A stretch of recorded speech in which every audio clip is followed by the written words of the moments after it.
showing such poise here in this hostile arena. Leonard, open three, knocks it down. Kawhi Leonard. And it's a 16-point lead here in the fourth quarter. Danny Green, three-pointer. It's good. It's his first bucket of the game. Ibaka to Lowry. Back to Ibaka, but a slam. 20 points in 20 minutes off the bench. What a pass from Kyle with the left hand. And Siakam catches, spins, and finishes all in one move.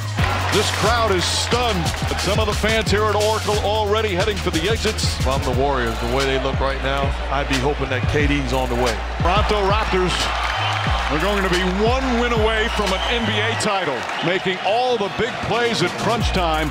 And now Golden State one loss away from their dreams of a three-peat coming to an end.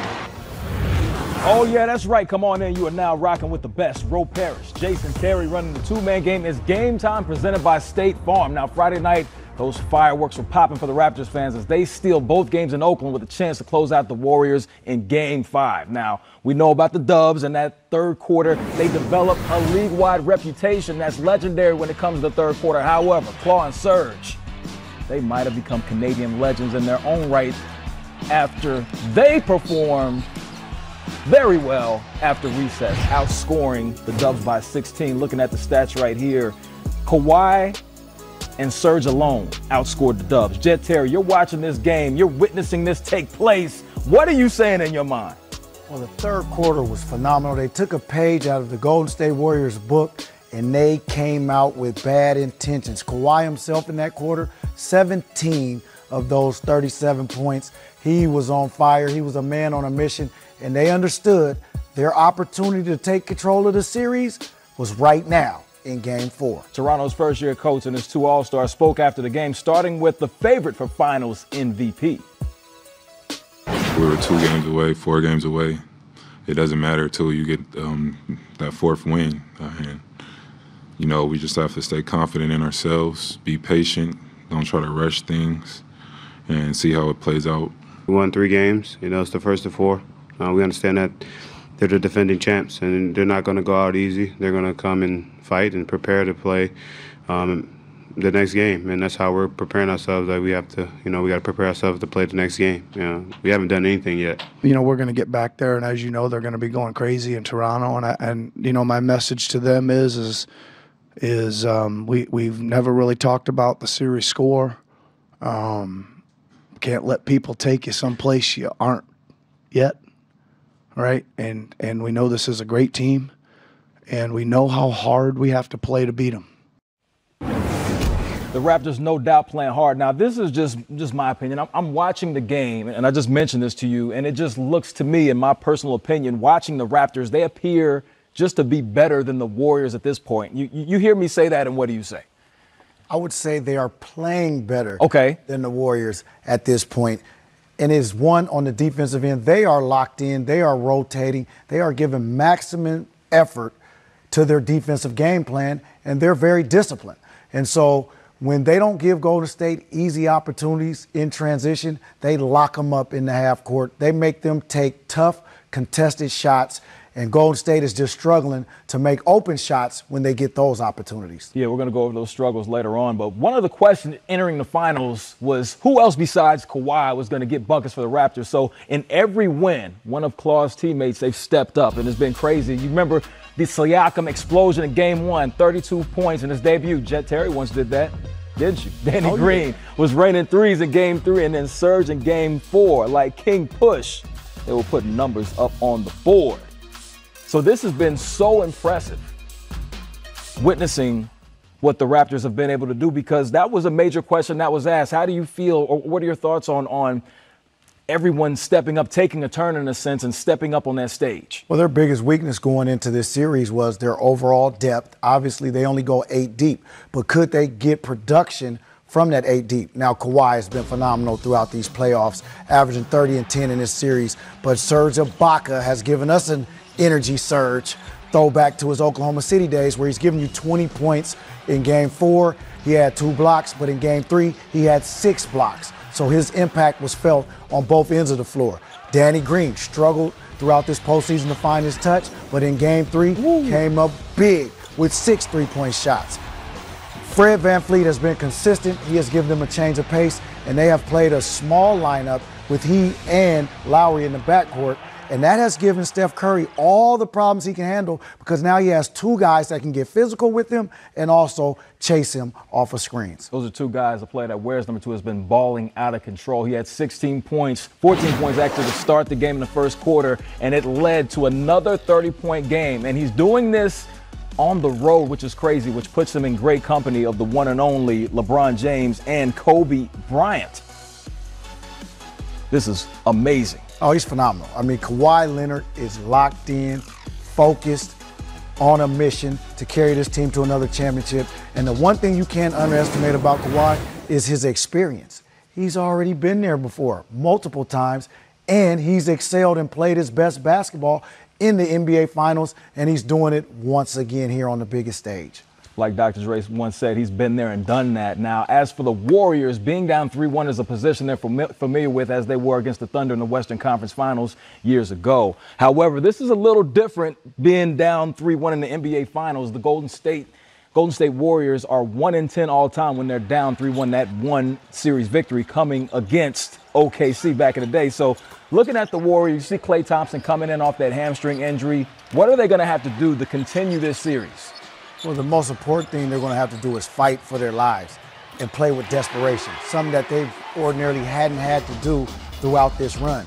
But they need to play with desperation. They need to get discipline on the defensive end. They've been all over the place in their pick and roll coverages. Sometimes they're double teaming, sometimes they're switching. It looks like they're making it up on the fly.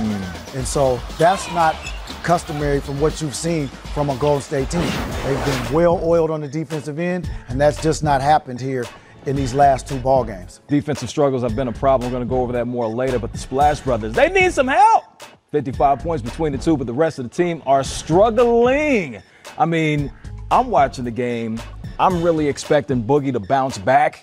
Didn't really get anything from Boogie Cousins. You see Kevon Looney come out, give you a strong 10, but Draymond doesn't necessarily give you the contribution that you would like to see from a Draymond Green, an all-star player. Iguodala wasn't knocking down those shots that he's seen him. I mean, looking at this roster, who would you like to see and who do you think can actually step up as they go on the road? Who's going to play best on the road? Well, if you look at what happened in the series against Portland, right?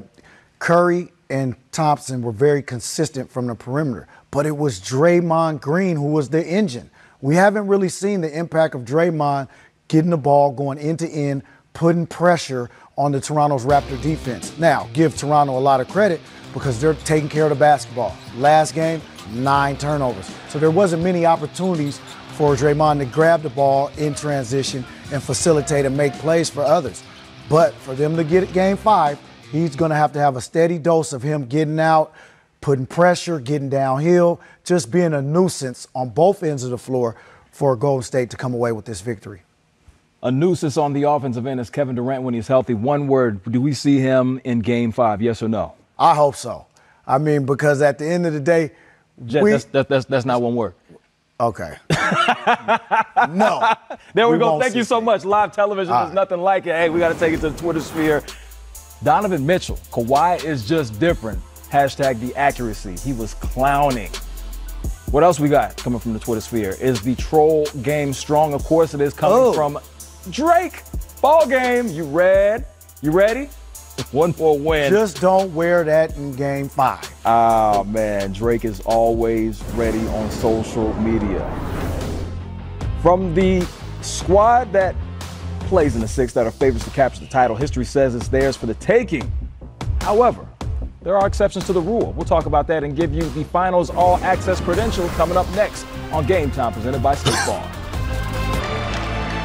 Not satisfied. Got the job done. We got another one on Monday. Good team.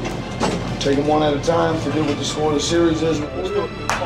Raps, 1, 2, 3, raps.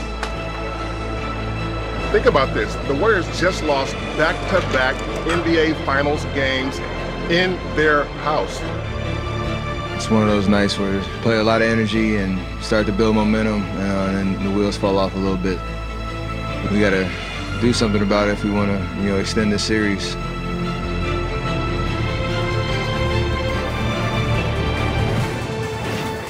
All access, that's what we give you. Now take a look at what teams have done that are up 3-1.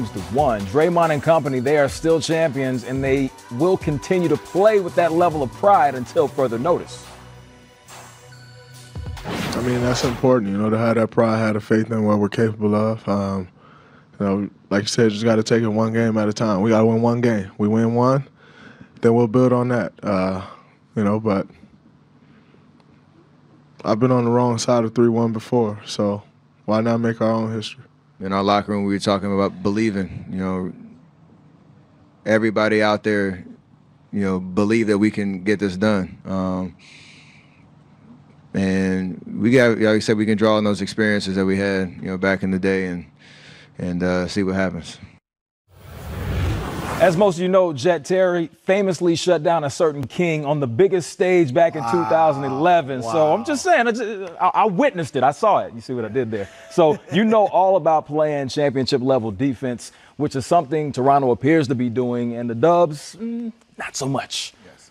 Not so much. Toronto's doing an outstanding job, but Golden State is just undisciplined right here. Are we switching the pick and roll, or are we double teaming? Because either way, when a mistake happens, the weak side defender, which was Steph Curry on that play, is hugged up. He's not in the lane for help. Here we go again. Isolation situation. Discipline. Steph Curry, do not help off the strong side corner shooter, which is Danny Green. Bang. This is a man who previously hit 6 threes on you in game 3. Here we go. Pick and roll defense. Double team comes. 1 rotation. 2 rotation.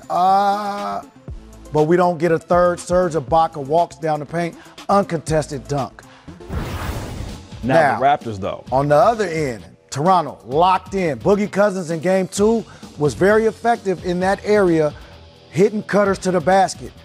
Not on that possession. Here we go. Rotate. There's 1. Second rotation. Third rotation. Now Steph Curry, a good shooter. Make him drive. All eyes, all feet are in the paint. Ready for Steph's penetration. Alfonso McKinney, not a threat. We can leave him. And then a little extra effort by Serge Ibaka. He gets the block, and they get another possession. Here we are, little janky junk defense. My Drive Nation team will be proud of this one. Box and 1 on Steph Curry. Now we're going to make the other guys beat us. Quinn Cook, he can make those shots, but as the pressure mounts in this finals and every possession becomes critical, you want Steph and Clay and hopefully KD taking those shots, not Cook, McKinney, Jerebko.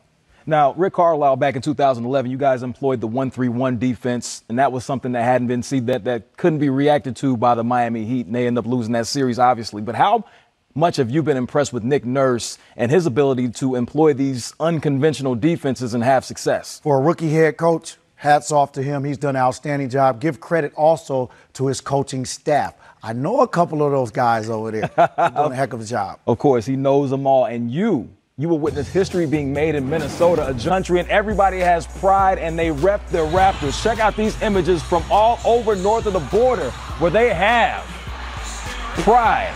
We the North, Jurassic Parks, not only in Toronto, but all throughout the country. That is ridiculous.